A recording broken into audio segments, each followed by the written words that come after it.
Students, next हम discuss करते हैं comparison of the rate of blood flow through arteries, arterioles, capillaries, venules and veins. मतलब कि in different type के blood vessel से जब ब्लड फ्लो कर रहा होता है तो उस ब्लड की स्पीड क्या होती है। ब्लड फ्लो कहते हैं movement of blood through the vessels, और ब्लड प्रेशर कहते हैं the force exerted by blood against the walls as it moves through the vessels. मतलब कि ब्लड जब अपनी पाइप से गुजर रहा होता है तो उस दौरान ब्लड उन पाइप्स की दीवारों के ऊपर कुछ ना कुछ फोर्स अप्लाई कर रहा होता है, तो उस फोर्स को हम कहते हैं blood pressure. Like all fluids, blood flows from high pressure area to a region with low pressure area. तो ब्लड हमेशा उस पाइप्स में जहाँ पर ब्लड का प्रेशर ज़्यादा रहेगा वहाँ से उस वाले पाइप की तरफ मूव करेंगे जहाँ पर प्रेशर कम होगा। तो अगर हम डिफरेंट पाइप्स में ब्लड के फ़्लो की डायरेक्शन देखें तो एओर्टा से आर्टरीज़ की तरफ रन कर रहा होता है, आर्टरीज से आर्ट्रियोल्स की तरफ, और फिर आर्ट्रियोल से कैपिलरीज़ की तरफ जा रहा होता है, क्योंकि एओर्टा में प्रेशर ज़्यादा होता है और कैपिलरीज़ में प्रेशर कम होता जाता है। इसी तरीके से कैपिलरीज से वेन्यूल्स की तरफ जाता है, फिर वेन्स की तरफ जाता है, और फिर वेन से वेना केवा की तरफ जाता है। लेकिन जब हम इस डायरेक्शन में जा रहे होते हैं, मतलब कि कैपिलरीज से वेना केवा की तरफ जा रहे होते हैं, तो तब ब्लड का प्रेशर इंक्रीज़ होता जाता है। ऐसा क्यों है कि कम प्रेशर वाले एरिया से हाई प्रेशर वाले एरिया की तरफ जा रहे होते हैं, तो इसमें भी एक पॉइंट है, उसको थोड़ी देर में हम समझते हैं। अगर हम हार्ट के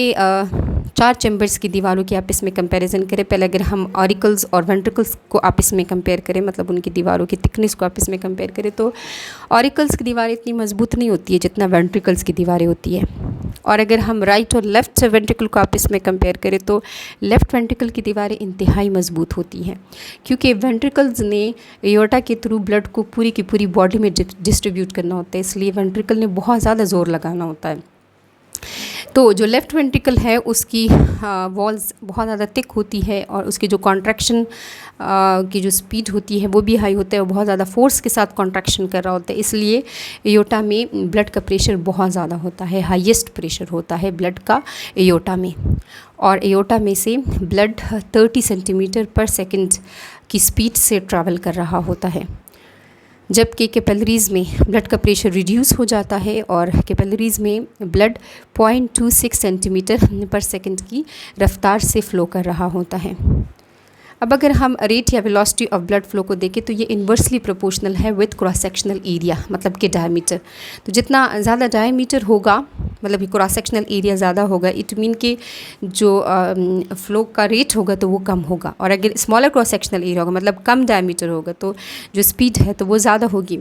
अब अगर इस रूल के अकॉर्डिंग हम देखें तो जो आर्टरी है या आर्ट्रियोल है उसका डायमीटर तो बड़ा होता है, उसका क्रॉस सेक्शनल एरिया तो बड़ा होता है, और जो कैपिलरी है उसका क्रॉस सेक्शनल एरिया स्मॉल होता है। तो होना तो ये चाहिए था इस रूल के अकॉर्डिंग कि जो आर्टरी है या आर्ट्रियोल है तो ग्रेटर डायमीटर की वजह से वहाँ पर ब्लड फ्लो कम होता, और जो कैपिलरी है वहाँ का डायमीटर चूँकि छोटा है, क्रॉस सेक्शनल एरिया छोटा है, तो इसलिए वहाँ पर जो ब्लड फ्लो है उसको इंक्रीज़ होना चाहिए था। लेकिन ऐसा होता नहीं है। क्यों नहीं होता है? वो इसलिए क्योंकि जो आर्टरी है या आर्ट्रियोल है वो कोई एक कैपिलरी में तो नहीं डिवाइड हो रही है, उसे कोई एक कैपिलरी तो आगे नहीं बन रही होती है, बल्कि जो आर्टरी है या आप आर्ट्रियोल को माइंड में रख ले, उसे बहुत ज़्यादा ब्रांचेस निकलती है कैपिलरीज़ की, वो एक जाल बना देते हैं और उस कैपिलरी के जाल को हम बोलते हैं कैपिलरी बेड। तो अगर हम देखें तो इन सारी पाइप्स को, मतलब ये जो डिफरेंट ब्रांचेस निकली हुई कैपिलरीज़ की, अगर हम इनके क्रॉस सेक्शनल एरिया को आप इसमें प्लस कर ले तो वो जो क्रॉस सेक्शनल एरिया है वो इस वाली पाइप से, मतलब कि जो आर्टरीज़ है या आर्ट्रियोल्स वाली पाइप है, तो इससे कहीं गुना ज़्यादा बड़ा होगा। तो अब ये रूल अब यहाँ पर फिट आ रहा है कि जो आर्टरीज़ है अगर हम उनका क्रॉस सेक्शनल एरिया कैपिलरीज़ की पाइप्स के साथ कंपेयर करें, लेकिन ये हम टोटल क्रॉस सेक्शनल एरिया की अब हम बात कर रहे हैं, तो जो टोटल क्रॉस सेक्शनल एरिया होगा इन सारे पाइप्स का तो वो ज़्यादा होगा as compare to this one pipes. तो इसलिए जो आर्टरी आर्ट्रियोल है वहाँ पर ब्लड का pressure as compare to capillaries वो हाई रहता है, तो इसलिए और यहाँ पर जो कैपिलरीज़ है तो वहाँ पर ब्लड का प्रेशर कम रहता है। मैंने यहाँ पर लिखा भी हुआ है, total cross sectional area of capillary ज़्यादा होता है देन आर्टरीज़, और ये ज़्यादा होता है, ग्रेटर होता है than any other part of the circulatory system. तो इसलिए जो कैपिलरीज़ हैं वहाँ पर ब्लड फ्लो डिक्रीज़ हो जाता है क्योंकि क्रॉस सेक्शनल एरिया इंक्रीज़ होता जाता है। कैपिलरीज़ में ब्लड फ्लो डिक्रीज़ होता है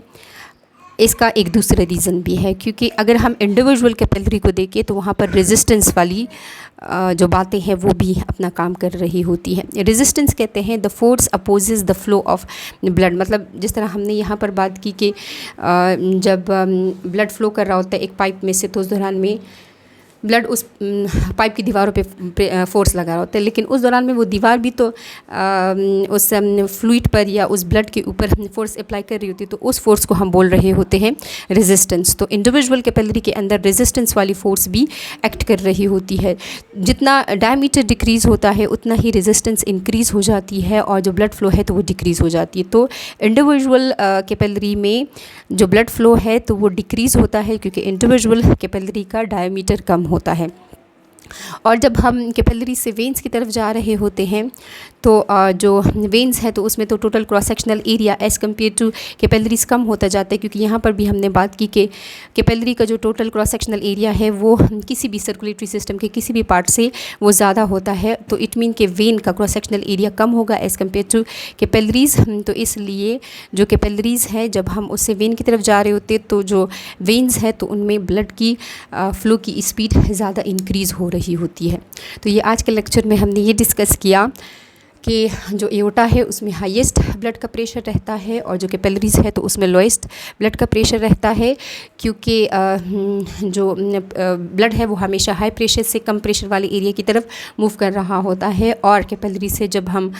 वेन्स या वेना केवा की तरफ जा रहे होते हैं तो फिर प्रेशर जो है तो वो इंक्रीज़ हो रहा होता है। क्यों इंक्रीज़ हो रहा होता है इसका कंसेप्ट आपको क्लियर हो गया होगा।